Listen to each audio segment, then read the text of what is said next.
Assalamualaikum warahmatullahi wabarakatuh. Jadi kan banyak yang nanya gimana caranya. Nah ini aku nggak tahu ya benar apa enggak. Tapi kurang lebih sama kayak pelaksanaan audit yang berkelompok itu. Nah di sini kasih apa ya studi kasusnya tentang keamanan website. Nah itu dengan cara memeriksa keamanan website secara eksternal menggunakan metode black box testing.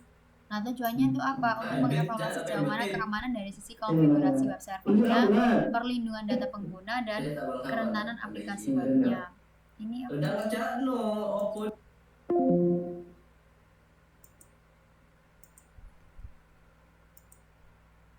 Tak ulang ya, lagi Kak Promo.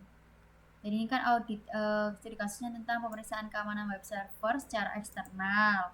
Terus audit apa ya, evaluasi tujuannya untuk mengevaluasi sejauh mana keamanan dari sisi konfigurasi web servernya, perlindungan data pengguna, dan kerentanan aplikasi web dengan metode black box testing. Nah, ini kita disuruh milih audit. Area audit yang kita pilih itu minimal 2 kan. Di antara ini semua kita pilih 2. Nah, ini tools-tools yang mau digunakan jika kita memilih area audit ini. Nah, sebelumnya kita harus menentukan website mana yang mau diaudit, terus area mana yang mau diaudit. Terus apa yang mau kita gunakan. Nah, ini. Kalau kita milih deteksi komponen, maka alat yang kita gunakan itu web atau Blazor.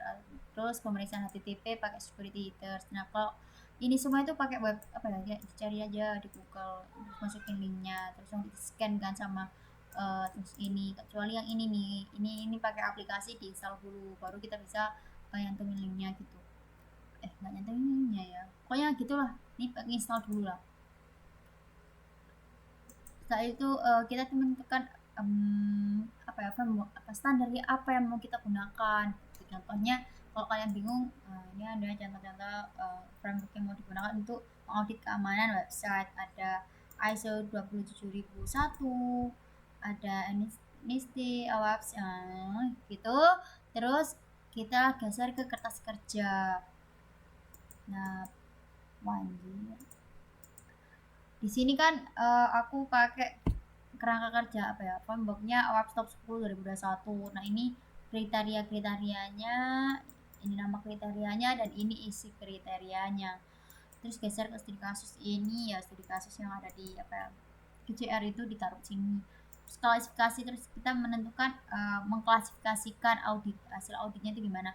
Nah kita kan udah milih area-area auditnya. Aku milih 3 nih, ada pemeriksaan HTTP, deteksi kerentanan umum, pemeriksaan DNS, dan keamanan email. Berhubung aku tuh pakai website tiket apa ya, tiket wisata Surabaya itu kan dia pakai memasukkan email, jadi aku ambil ini.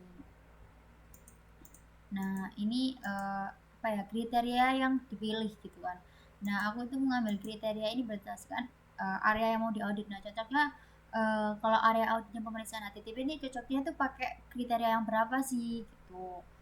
Terus ini indikatornya apa aja berdasarkan ini, apa kriterianya. Tuh, ini langkah-langkah ketika kita mengaudit gitu kan ya. Ini evidence tip toolsnya. Kita geser ke kertas kerja. Nah, ini kan indikator kan udah ditentukan, klasifikasikan. Setelah mengklasifikasikan, kita mencari temuan-temuannya. Nah, setelah aku apa ya, kayak menguji dan menggunakan security header sini. Nih, kita lihat ya hasilnya kemana. Nah, tadi itu grade-nya tuh D. Ditemukan di headernya itu tidak ada strict transport ini gitu. Yang ada cuma iframe option.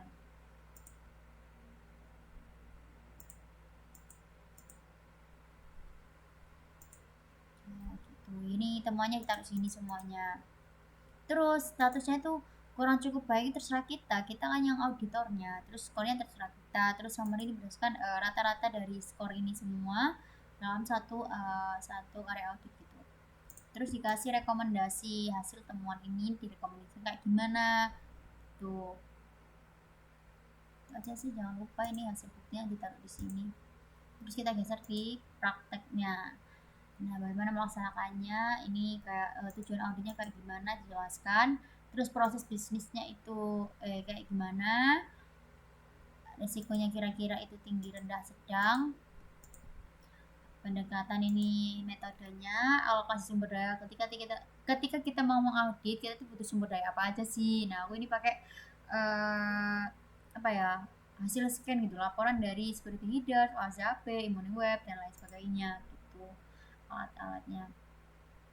Program kerjanya langkah-langkah ketika kita melaksanakan audit, terus rencana ini auditornya, durasi berapa, pelaksanaan audit, geser sama aja sih.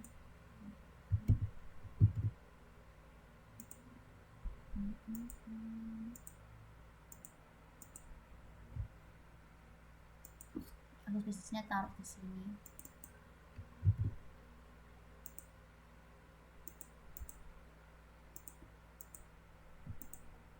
Ini pengujiannya kan black box. Terus hasil setiap pengujiannya ini berdasarkan kriteria yang kita pilih ya. Jadi taruh sini temuan-temuannya. Tuh, simpulan hasil pengujian ini dari hasil setiap pengujian ini ditarik kesimpulan gitu. Terus ini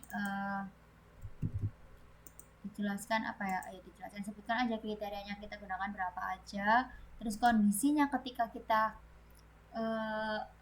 mengauditnya tuh kondisinya tuh dia websitenya tuh kayak gimana sih gitu. Terus akibatnya dengan kondisi ini tuh apa, terus sebabnya gimana ketika ada kondisi seperti ini, itu disebabkan oleh apa. Nah, rekomendasi itu ya udah, rekomendasi tadi hasil temuan tadi. Setelah kita tahu setelah kita tahu akibatnya gimana, sebabnya gimana, lembar klarifikasi ya udah kita menguraikan teman-teman yang kita temui gitu ketika melaksanakan audit. Nah, ini berdasarkan kriterianya, penyebabnya apa aja. Kalau di 02 itu kenapa orangnya konfigurasi header, kekurangannya konfigurasi keamanan pada cookie dan protokol transfer seperti tidak jalan dengan dan sebagainya. Terus rencana perbaikannya kayak rekomendasinya gimana. Terus verifikasi itu kayak kalimat pernyataan gitu loh.